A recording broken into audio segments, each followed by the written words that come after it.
Whew. All right. Good lunch. Good lunch. So, looks like new application. Okay. Okay. Reference Rafa. Rafa. Okay, let's give him a call.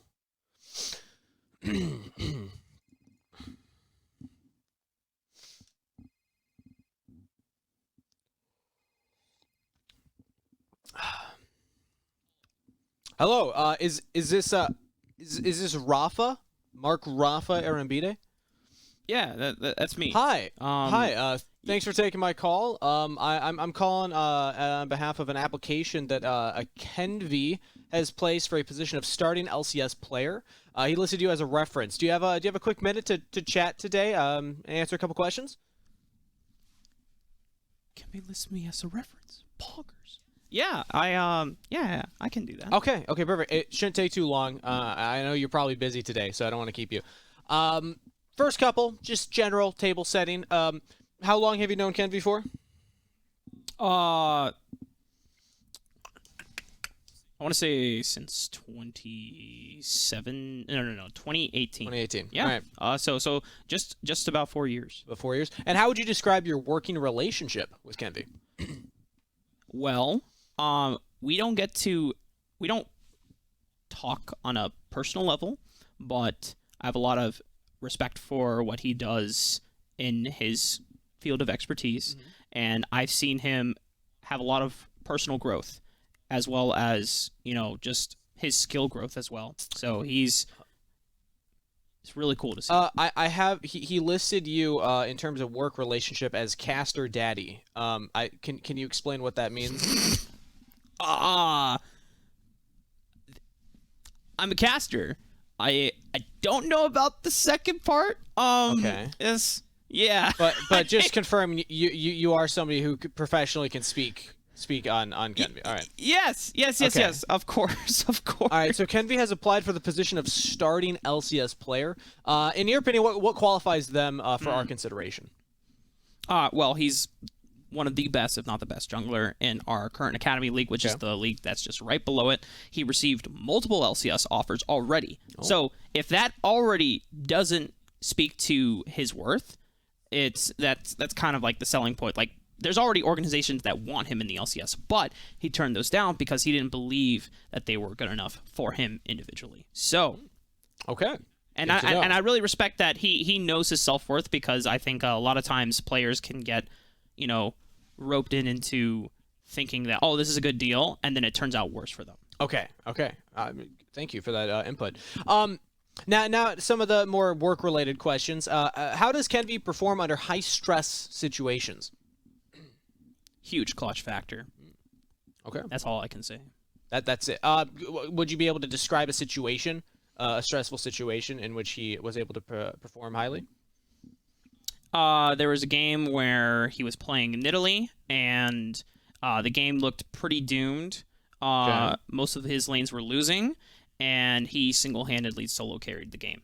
Okay, single-handedly solo carried. Cool. Yeah. And I can put you on record for that? Yep. Okay, 100%. Thank you. How would you rate Kenvi's professionalism as a player and as a employee? He is kind boy. He's sweet boy.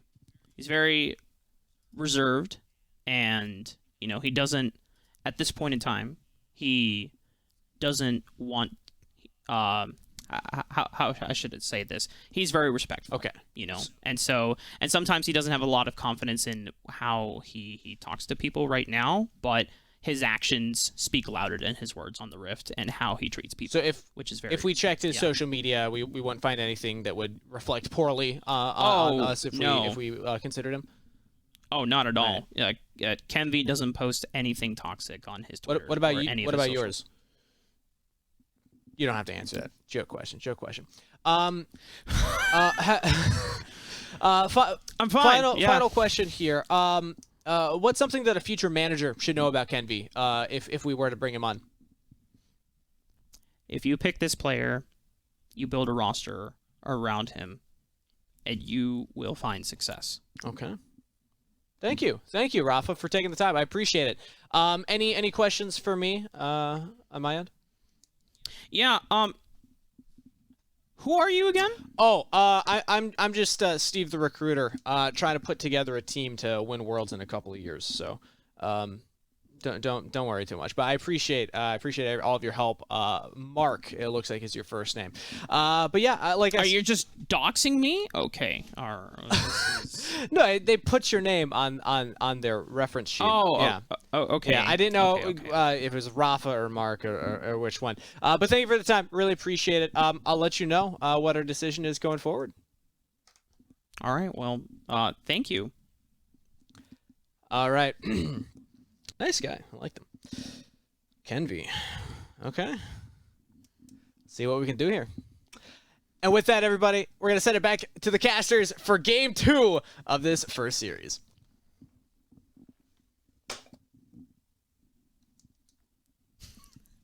Welcome back, everyone. Also, hi, Josh. Yeah, you'll never believe it. I got a call from this guy named Steve from recruiting. Steve. Nah, it doesn't ring a bell. Yeah. Yeah, it was weird. I mean, it was cool. It can be listed me as a reference. That's bog, dude. Okay. Yeah. Well, not again. What do you mean, not again? Come on, bro. Look. It's... Oh!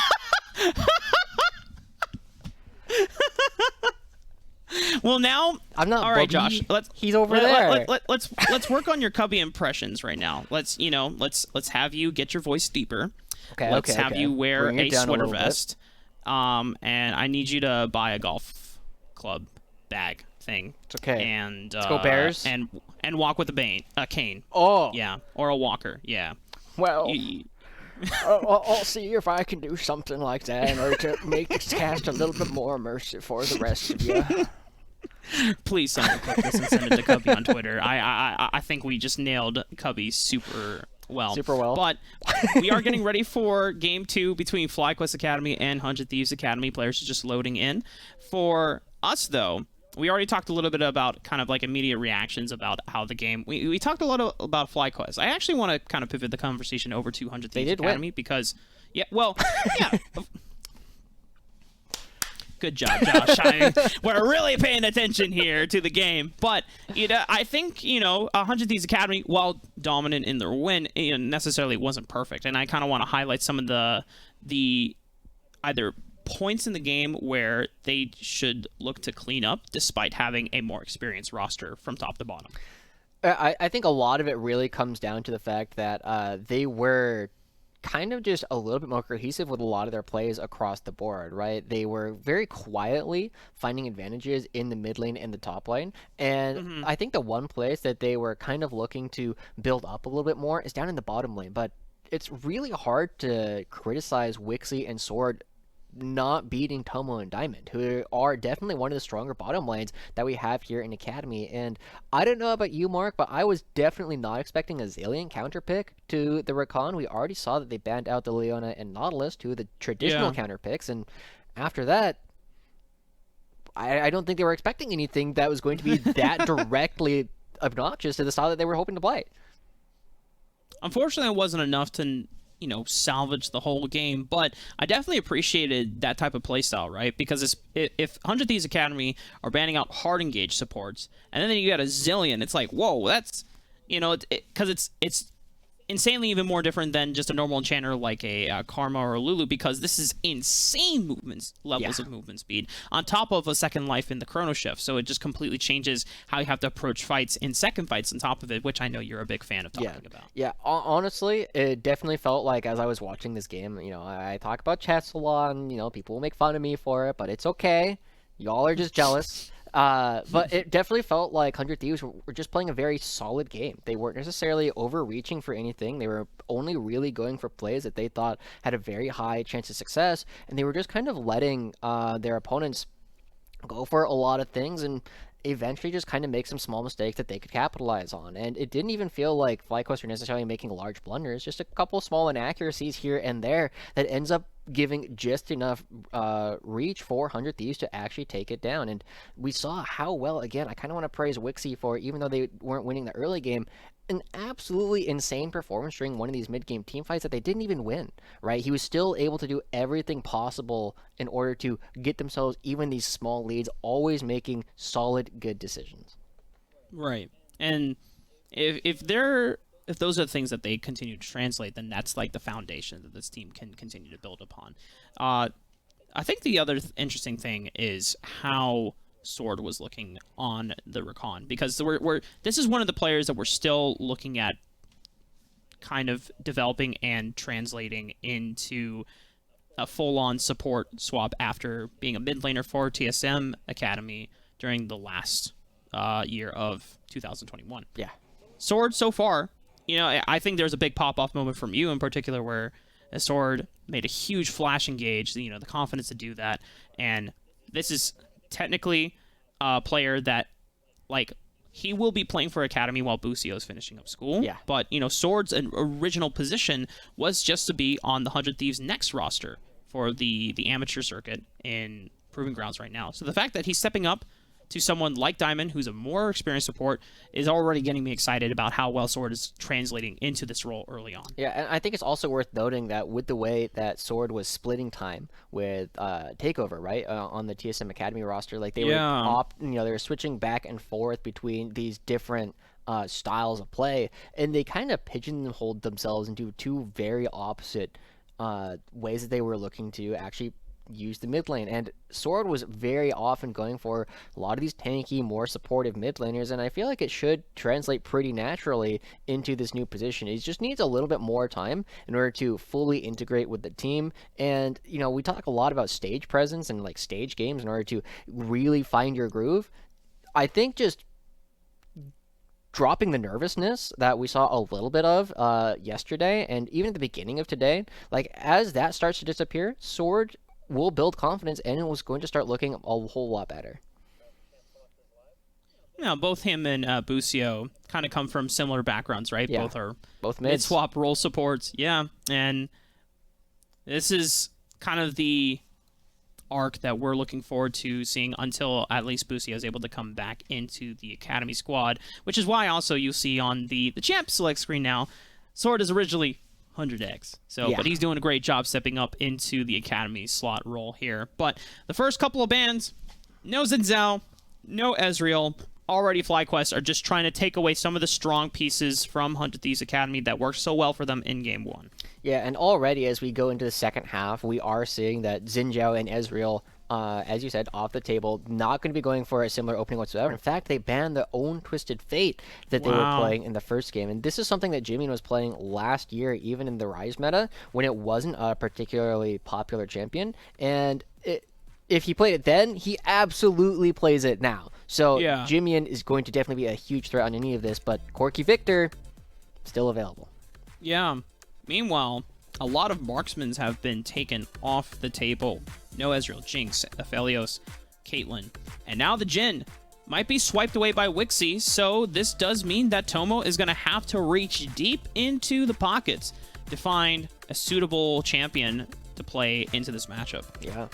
Okay, I really like both the champions that Ken was hovering. He's very strong on both of them, but the Viego definitely a little bit more meta right at this moment. And I also really like the response coming through from FlyQuest with all these other AD carries banned. You're reaching deep back in. Tomo and Diamond bringing out the Lucian Nami, ready to take control of this lane.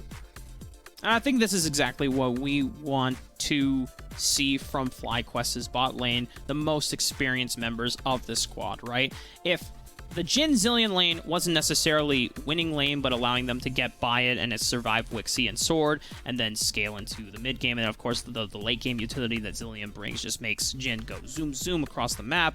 Why not just take control of the lane right from the get-go, use Yuji on the Lee Sin, who can explode in the early game, and just really set that as the tone for rolling the snowball?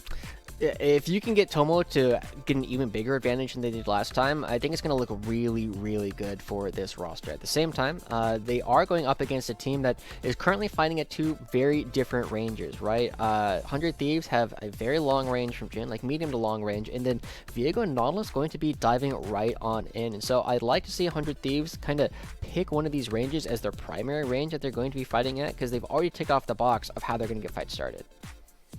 Hard engage, as you already called it, from the depth charge for Sword.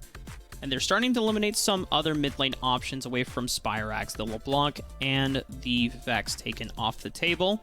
Anything that can roam out of that mid lane early on, look to facilitate dives with Yuji and get those 4v2 dives going against Wixie and Sword. Meanwhile, top lane bans for the Renekton and the Akali, trying to take those away. Now, I know you said that Jimian might be pivoting towards one of the Corki or the Victor. Corki was available, and the Rise is going to be locked in for Fly. All right, Spirax saying, whatever you can do, I can do better. Again, another big Rise player from last season. I guess most players really were just because of how popular and how strong the champion was at the time. But definitely going to be coming in and trying to challenge the really long range that Jhin and Corki provide, with this mid-range being provided by Lucian and Rise. A lot of upfront burst from both of these, and adding the Lee Sin Camille allows them to really get in under the guns, of both Jhin and Corki. Get it? Gragas might be the answer for Gamsu. Great tank option. And providing disengage. And so now we see where 100 Thieves Academy have chosen between of the two ranges. They're going to facilitate the long-range poke and artillery-based playstyle of Corki and Jhin. They have powerful disengage tool as well as re-engage tools with the explosive cask and the depth charge. And then if you're able to burst any of the members that are getting poked low from the rockets as well as the deadly flourish and the curtain call, that allows Kenvi to start the resets going, right? But this composition is going to take a little bit more time to come online, whereas FlyQuest, you have so many explosive early game pieces, mainly from the jungle and the bot lane core as a trio. I expect this to be the three-man piece that is the foundation for the early game of FlyQuest. Yeah, it definitely feels, once again, like FlyQuest are going with a much more, aggressive and possibly dubious opening, whereas a very solid choice coming in for 100 Thieves. They definitely want to make sure that they aren't going to be putting themselves in any risky positions. They're going to let their opponents come to them and then just kind of beat them on their own terms. You still got to play a game of League of Legends at the end of the day, and 100 Thieves, they've been looking pretty good so far, whereas FlyQuest still trying to reach the expectations that a lot of teams had for them at the beginning of the season. I think they have the tools to do it this time, and I'm really looking towards bot lane to fulfill their destiny. But they're not playing Twisted Fate this time around. True, they did end up banning it. They actually banned a lot of their own champions this time around, right? They had the Twisted Fate that they played last time, and then they also played the Renekton, and they banned that away in order to try and make sure that Philip was going to get this matchup. Or at least, a good Camille matchup. Yeah. Now, blind pick Camille. Now, Cubby has gone on record saying that he sincerely believes that Gragas is probably the best blue blind pick top laner in the game, overlooking the Renekton, just because Gragas will always be useful, right? No matter how far down in CS you go. And that's something that we saw come to fruition on yesterday's stream as well. I believe it was for... I'm trying to remember which top laner. There was a top laner that pretty much got Flame Horizoned, and it didn't matter. And they were still useful on Gragas. Yeah, it was CLG C9, right? That's right. That's right. It was Lawrence, actually, in the first game. Yeah, annihilated by Doklo. I think that's what it was. Yep. Didn't matter. Still very, very useful. I was trying to decide how rude I wanted to be to Cubby, because I was like, kind of, future casting as to, what he might look like in 20 years. Whoa! I'm just saying, man, the number of brewskis this guy goes for is... Damn! But the difference is that Cubby runs 7 miles every day. True. He equalizes the. What is this? Ooh. Oh. Wait. Are they? We'll come back. We'll figure out. Are they Cubby doing in the future. a Krug start, or are No they way. just waiting for the minion wave? It spawns late. Okay. Yeah. Okay.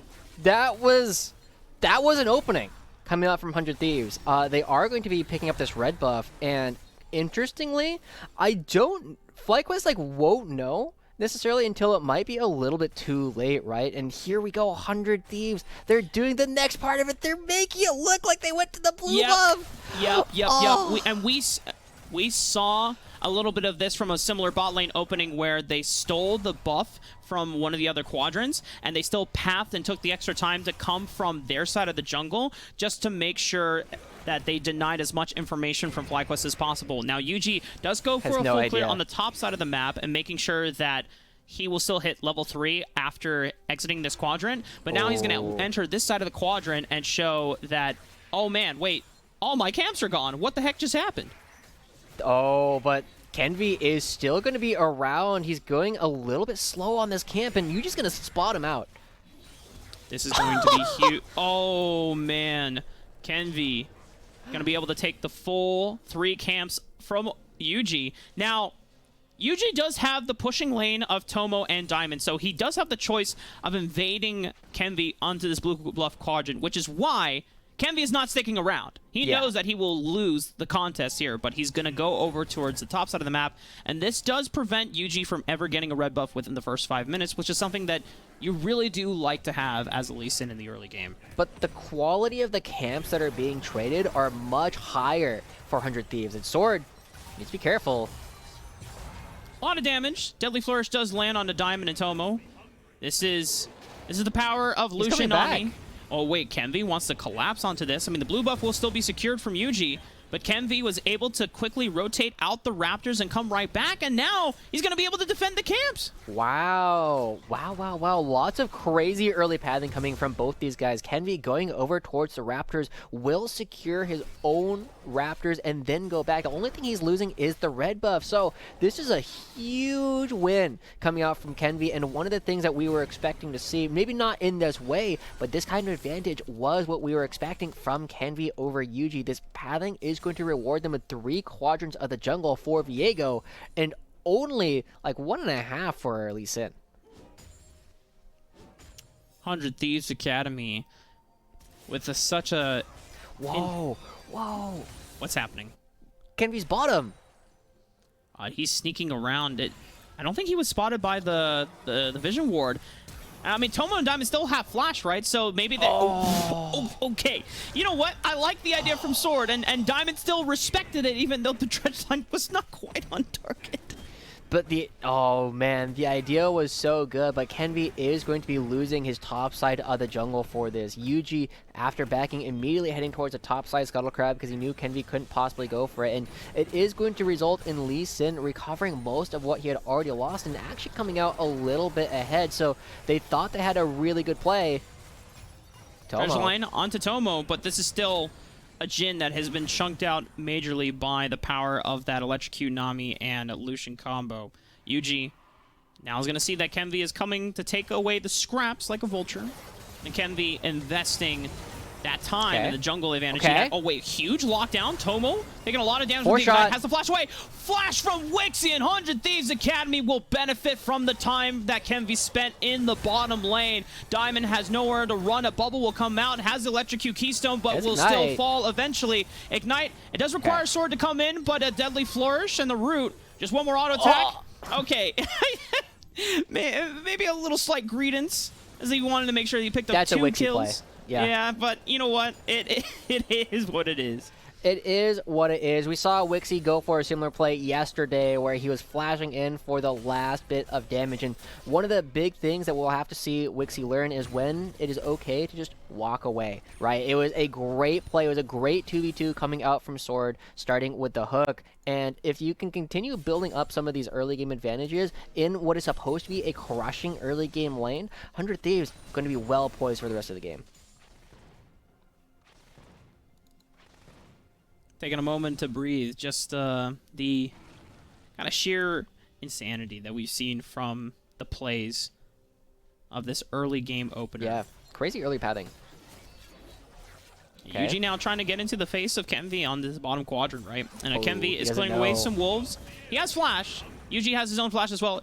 Manages to smite away the wolves so that he secures it, but has to flash away as the threat of a root from Spyrax was definitely looming there, and Kenvi respects it.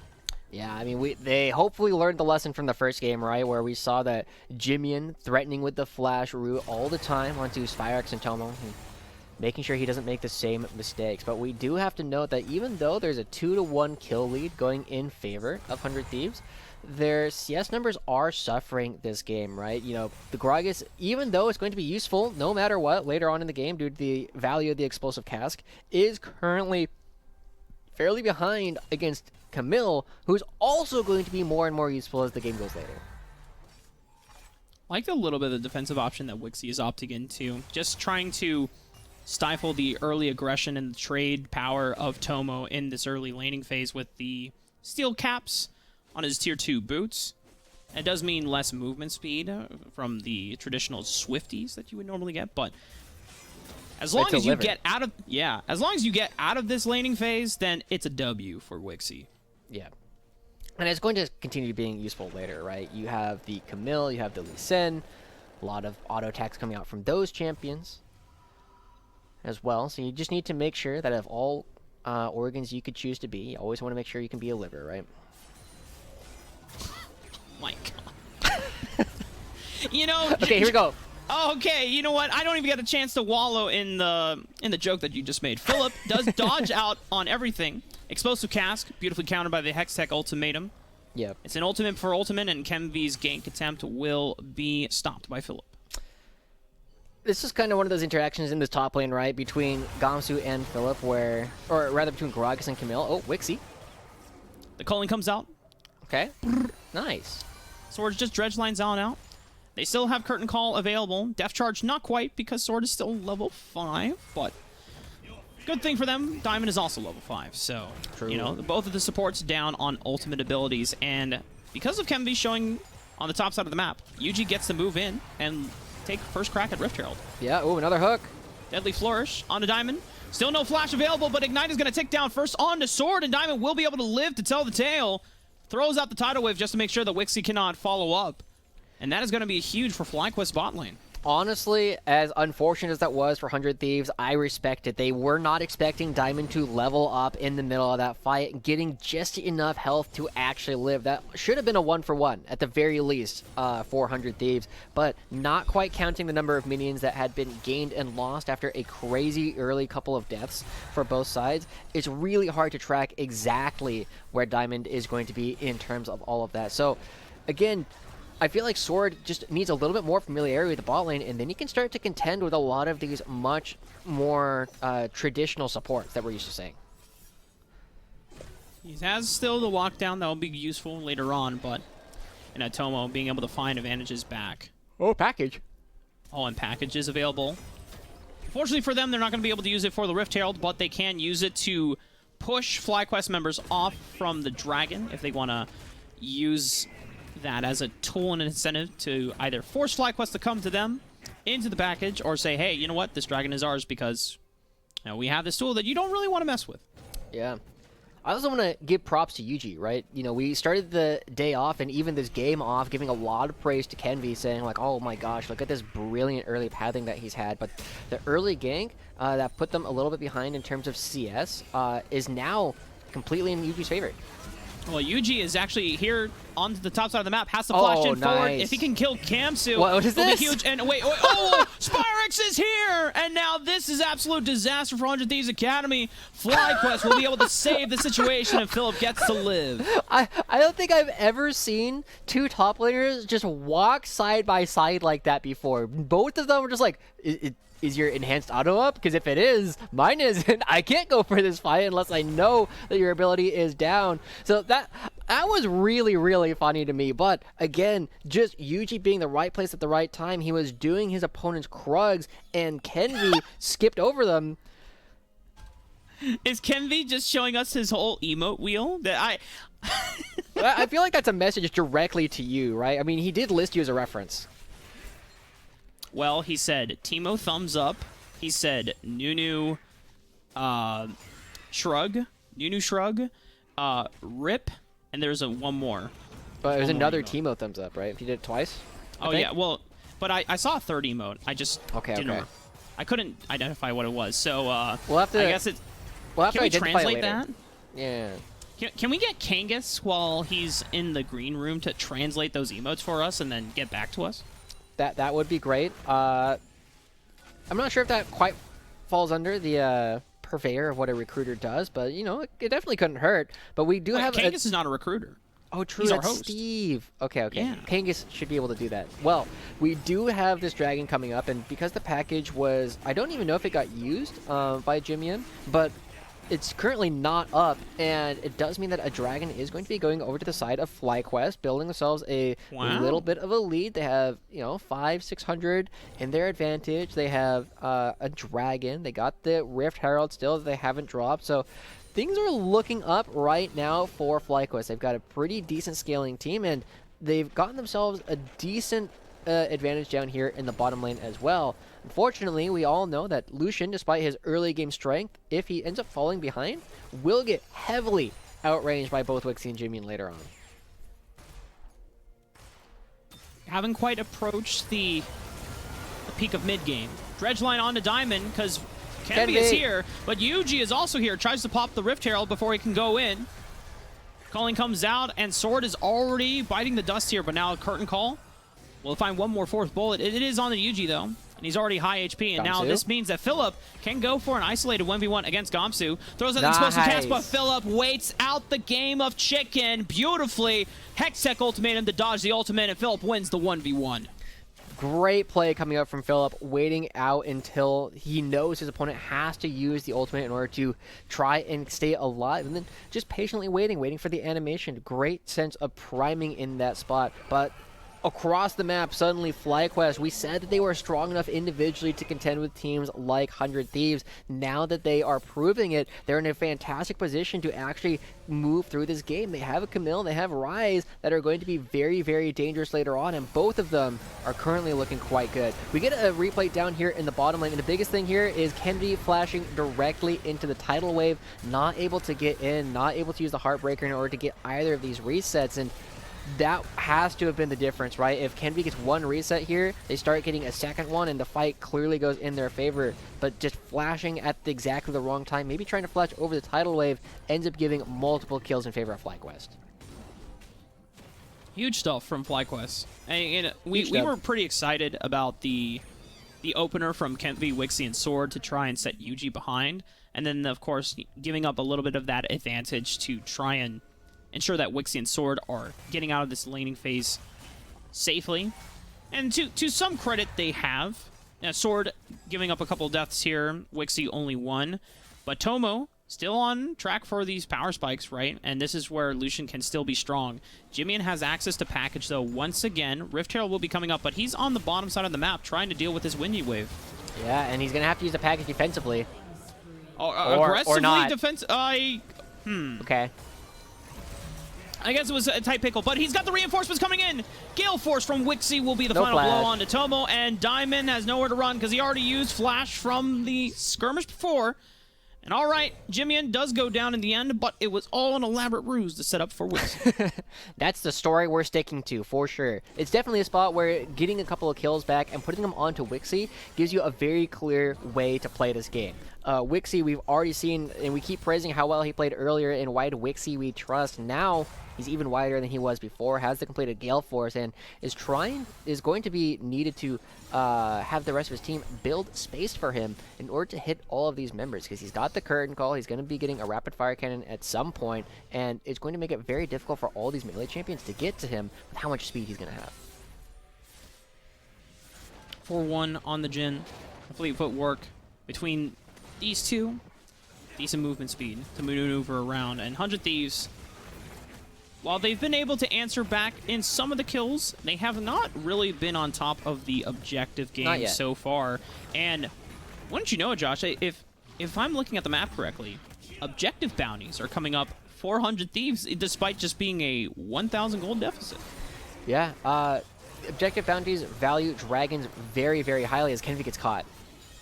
Nice bubble. Ooh. A lot of damage onto Kenvi. Thankfully, Viego gets to recall safely, or as you like to call it, jungle privilege, could just sustain off of a nearby camp. He has a red buff. He's fine. Oh, Hex Flash on the Diamond. Beautiful stuff. Multiple AoE knockup for the Death Charge right on top of the cluster. Monster Bomb, Oh, and God. 100 Thieves just wiped the floor on the FlyQuest. Oh man, Sword again coming up big. I'm excited. I've been looking to see this player do well, and the crazy thing is, okay, they're not quite going to get an objective bounty, but they were almost going to get an objective bounty while they were ahead in gold. Instead, they're going to have to settle for the fact that Lee Sin is going to be off the map when this dragon spawns. So even trade of turrets, but 3 kills, and which should be a dragon going over 100 Thieves, gives them a fantastic way back into the game, simply because FlyQuest weren't ready for an attack.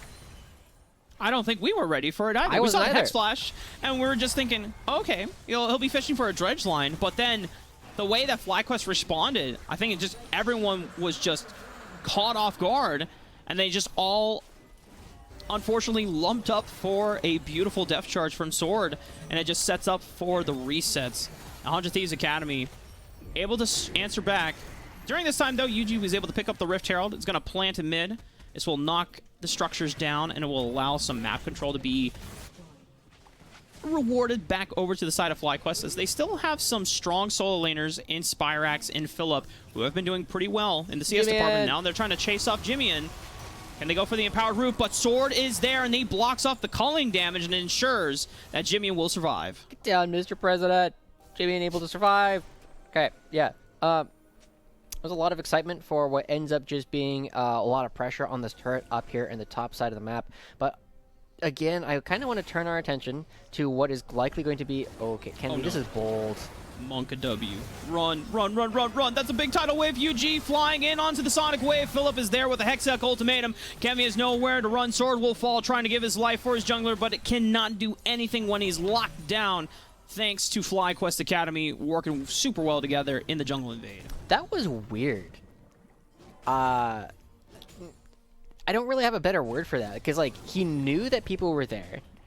He was hesitant walking into the bush, and so he threw down the invisibility or the camo, but the camo doesn't work if people are in that bush, right? Josh, I'm not disagreeing with you. It was weird. I just know I've done that before. Yeah, okay. It's kind of a limit test. I'm just like, I think they're here, but I'm going to outplay it. Yeah, but Mark, there's a reason. There's a reason you and I are here and not there. That's fair. That's fair. That's fair. I've probably done that too, but instead of saying I think they might be here, I just tell myself, nah, they aren't there, and sometimes I'm wrong. And I gotta say, I say this a lot in our own games, right, Mark? I really like it when my opponents are just wrong. You don't have to outplay them. You don't have to big brain them. You just, they messed up. Nice. I can punish. That's an easy punish. Anyway, it doesn't get them a whole lot more than just a little bit of gold, and I think they got like 2 jungle camps off of it. So it is still a small lead now going towards FlyQuest once again. But as we saw, this lead is not large enough in order to easily secure them a win. This can very quickly go back and forth, especially now that the Baron is on the table. The map is starting to open up a little bit more. And just for our viewers count, there is 1 turret taken in the mid lane by 100 Thieves, and all of the outers have currently collapsed on the opposite side of FlyQuest. And I do want to say something about Spyrax, because even though 100 Thieves Academy do have a very scary scaling factor, because the later the game goes, Corki just becomes even more and more oppressive. If you go back to Spyrax's run in collegiate for Maryville University, I distinctly remember one of the games during the Gateway Legends LAN over back in summer of last year. When he was playing for Maryville University, one of those games, it looked pretty darn doomed for Maryville University, and Spyrax was just doing such a great damn job of pulling out a 1v9 performance on the rise. There was like a huge triple kill on the bottom side of the quadrant near the 40-minute mark. Just Spyrax is a monster on this particular champion, and him being able to get into the draft is something we didn't really highlight as much, but it is something that viewers should keep in mind, because Spyrax has definitely shown how to just 1v3 people the later the game goes, and that could be like the one last saving grace, as both Key and Phillip are going to be the only people that can scale somewhat comparably alongside 100 Thieves Academy. Yeah, I think Spyrax... Oh, is always going to look pretty decent on this Rise pick, but the big thing that he's going to have to do is make sure that he is in the right places at the right times. And 40 seconds before this dragon, you know what that means. Time to get your backs in. This is your last chance. If you haven't backed now and you don't have teleport, you are going to be late. The big thing we also have to pay attention to with that timer is Jimmy's package up? Right? Is he going to be able to back away and have that ready for this upcoming fight? He's got the Ludens completed. He's got the Muramana done as well. So he does a lot of damage with these rockets. And it also means that the package does quite a bit of damage. And the fact that he's pausing directly outside. Doo-doo-doo! Here he comes. Wow. Sound the alarm. He also has a Hex Drinker, so he's respecting the potential magic damage burst from Spyrex, since he does have to answer him in a side lane. Mark, pop quiz. What's up? Who controls chokes? FlyQuest right now. Oh. What? But you gotta be careful with the package, because if you're all bunched up in a choke point, then that's prime time for Corki to just zoom on in, you know? Yeah. Okay, the waves are really far apart. Nobody has mid control, but Yuji, they're just giving up this pixel brush entirely. This makes it really dangerous for the fight. Can he get in there? No, Yuji secures it before 100 Thieves Academy even get a chance to fire and engage off, and FlyQuest Academy just speed right on out. All right, yeah. I mean, they had control of the chokes originally, but they gave it up at 100 Thieves. They just didn't have the vision to feel comfortable going for any of these fights, and now they have the inside track. 100 Thieves are going to be creating a lot. What? Sword! Whoa! Sword! What? Oh, no. Okay, well, FlyQuest Academy going to take advantage of that opportunity. Realm Orb actually doesn't come in through. They bait out the body slam, but a multiple AoE knockup. The package from Jimmy is going to try to fly back in, but FlyQuest Academy, right now, they have the numbers advantage. But just as I say that, they're trading back and forth. Kenvi now taking a form of the Lee Sin, going back onto one of his signature champions, and 100 Thieves Academy, despite a little mishap from Sword, they're able to potentially pull out an ace. Spyrex is the only one left alive. Form of Lee Sin. Oh yeah. Okay, Spyrex. He's getting dove. Spyrex on the run. Phase Rush is going to have to flash away. That was so bizarre. There was a really, really weird sequence coming out from both sides of the map, but 100 Thieves are the ones who come out on top, being able to win a lot of those team fights, and picking up another turret does mean that the game remains dead uneven in terms of gold, but a technical gold lead in favor of FlyQuest. So as we take a look, this fight really just comes down to the fact that Jimian has so much damage with these rockets. Between the rockets and the barrels coming out from Gragas, there was very little that the backline could do when they're now the ones walking through the choke points. They give up the geographical advantage because they think they have a man advantage, and it doesn't result in having enough power left over. Wixie stays up. They have enough just raw burst that if you try and come through any of these places where you're going to get hit by a bunch of AoE, it's going to be very, very difficult for FlyQuest to ever win these fights. Yeah, I definitely had FlyQuest favored after Sword just unfortunately went way too far forward and missed the engage opportunity.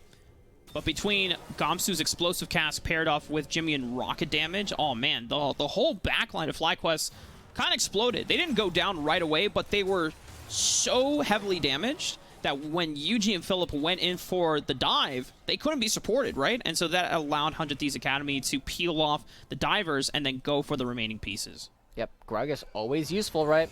So now, we have to flip the play action, right? It was down in the bottom side. We were seeing a lot of focus towards the Dragons, but with 2-1 at 25 minutes, it's going to be a long time before anybody gets this upcoming soul if they want to go for it at all. And instead, we got to start paying a lot more attention towards the Baron, and both teams do this fairly quickly, right? You have two marksmen, even though one of them is Jin, on the side of 100 Thieves, plus Viego. And then on the other side, you have, a lot of auto attackers. You have Camille, Lee Sin, and Lucian. And then Rise does quite a bit of damage. I mean, at this point, level 15, if he gets level 16, he's going to be, spell critting the Baron for like 1,000 damage every single time he throws that EQ.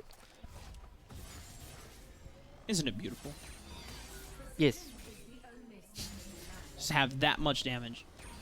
I know you've been I thought you were talking enjoying... about Choco. Oh. But I yes, mean, that too. Yeah.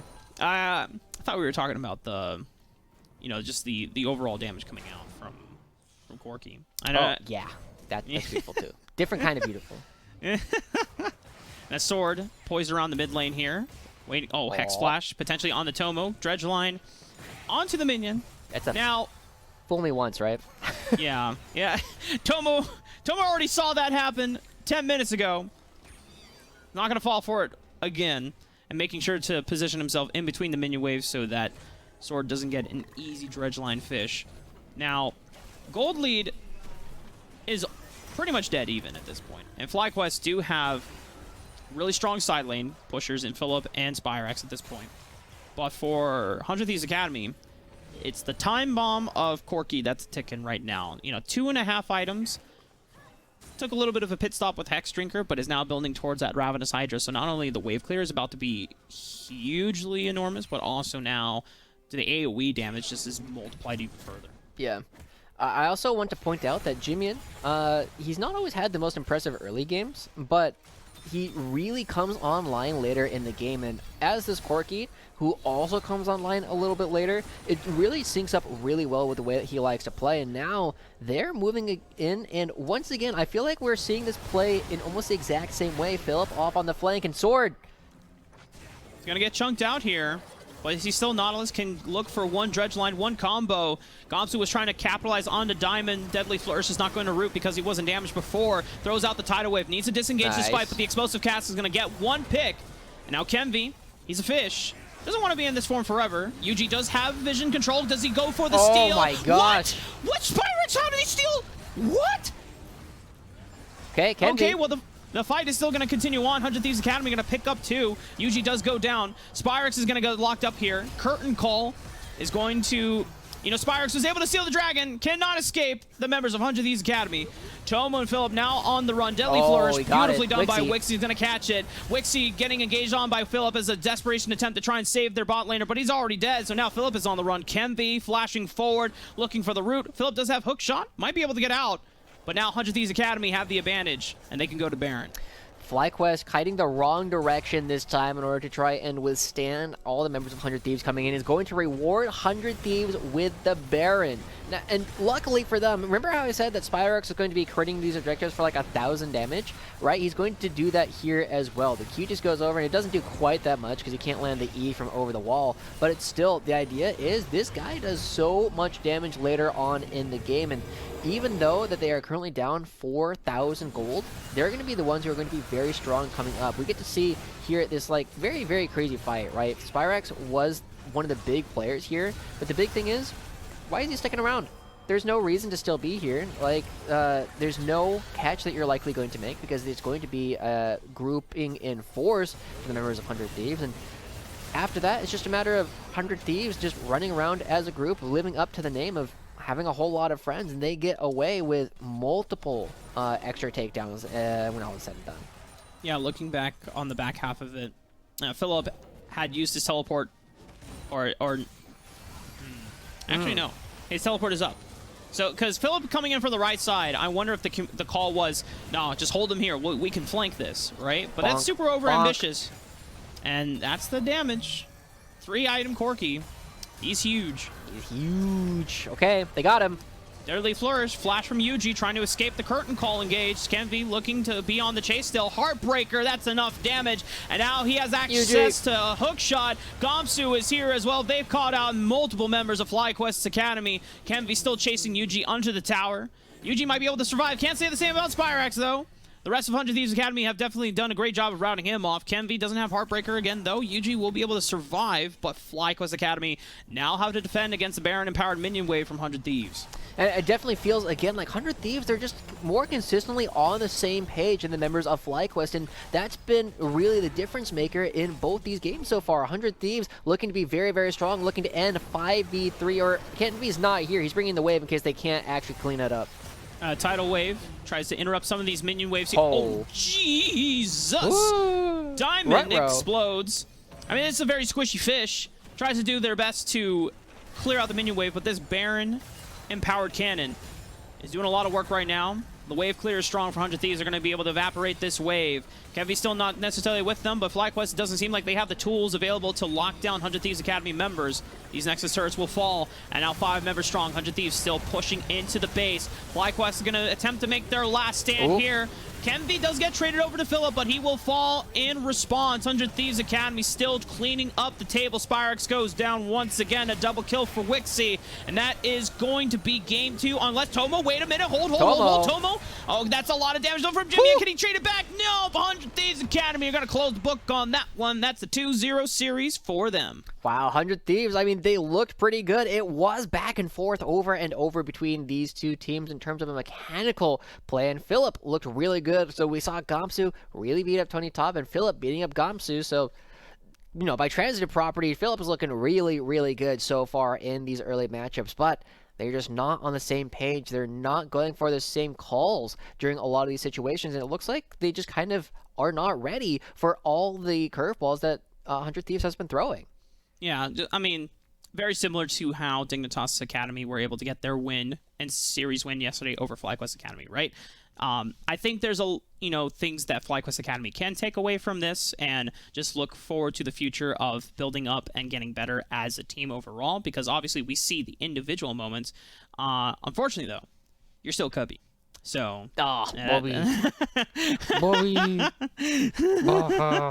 You are... Yeah, definitely not Cubby over there. But for 100 Thieves Academy, very, very dominant display for this squad. And, you know, I want to shout out Sword, because there was definitely a couple moments where I was like, you know. But then you had some, like, moments too, right? Exactly. It was kind of polar opposites, right? You live by the sword or you die by the sword. You know, very...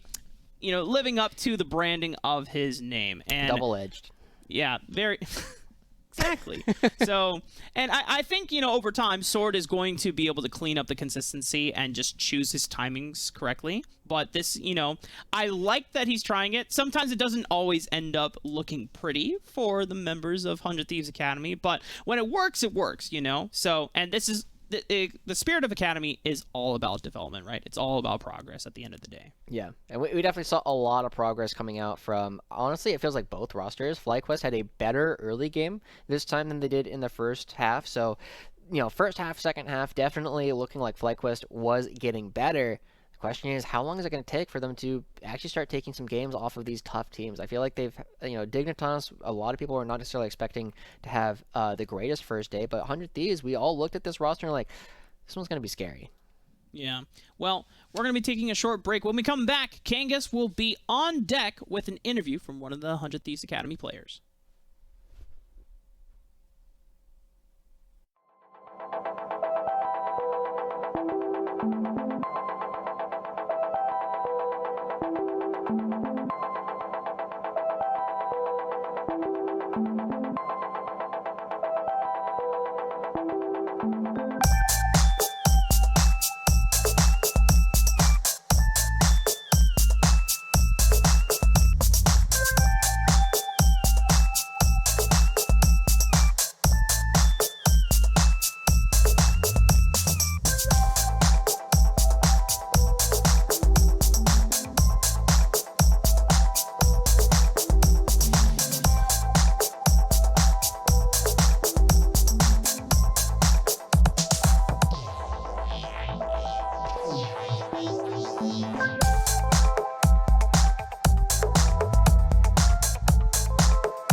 it's nothing. Ooh, what are you? People talk loud, I get what they're telling me. I fucked up, but I didn't give it. Ooh, what a true. Hey, I gotta say, something's going wrong, and everything's upside down. I'm falling. Hey, I gotta say, I'm always on a run. I'm getting closer to the light. By the time I'm changing my remedy, blowing up, I get sick and tired of this. Ooh, what a truth. No one talk now, I'm feeling lost on it. Silence is loud, I get it safe from it. Ooh.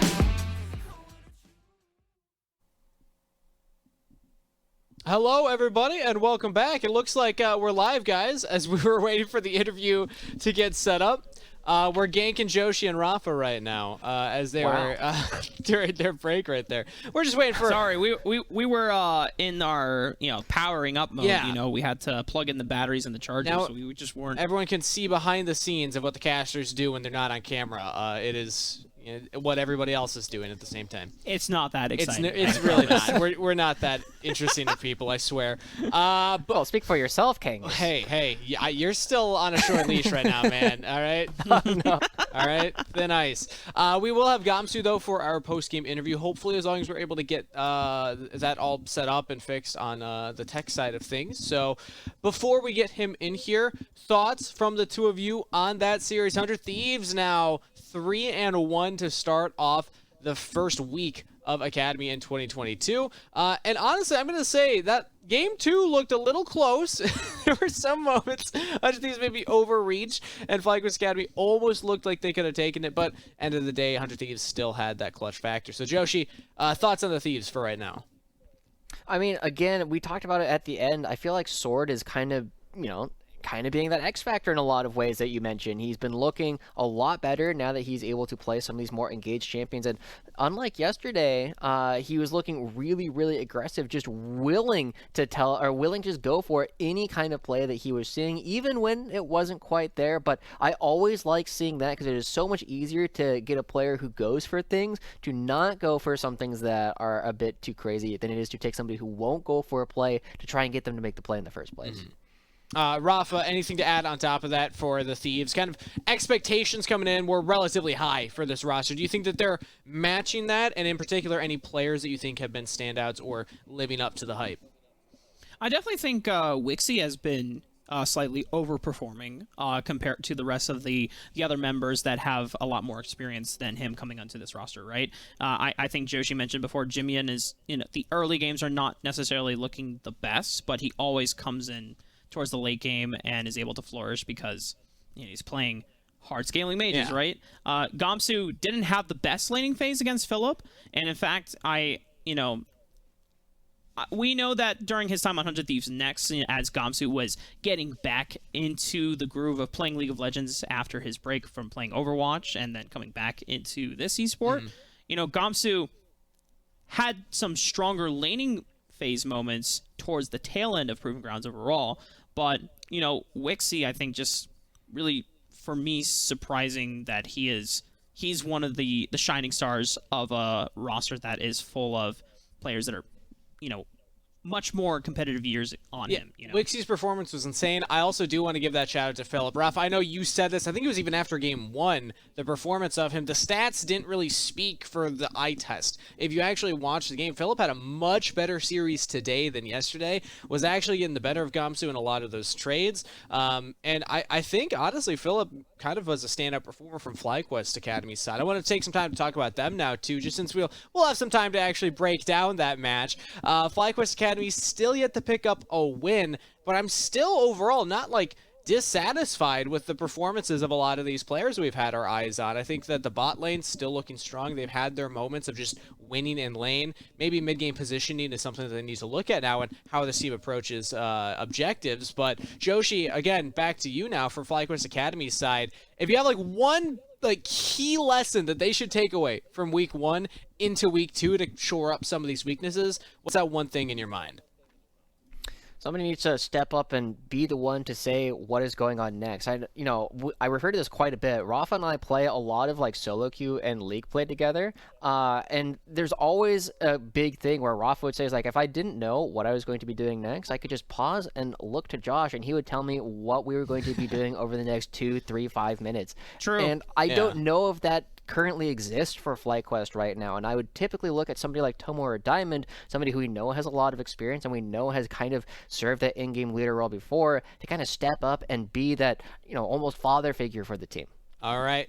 Leadership and decisiveness, I think, are the two big takeaways from that. But with that being said, looks like we will actually be sending it to a short break before we get ready for the next match of the day. So make sure that you're sticking around, everybody, because this next one, not going to lie, kind of a banger. We got CLG Academy versus Team Liquid Academy. I can't wait to get started, so we'll be right back after this.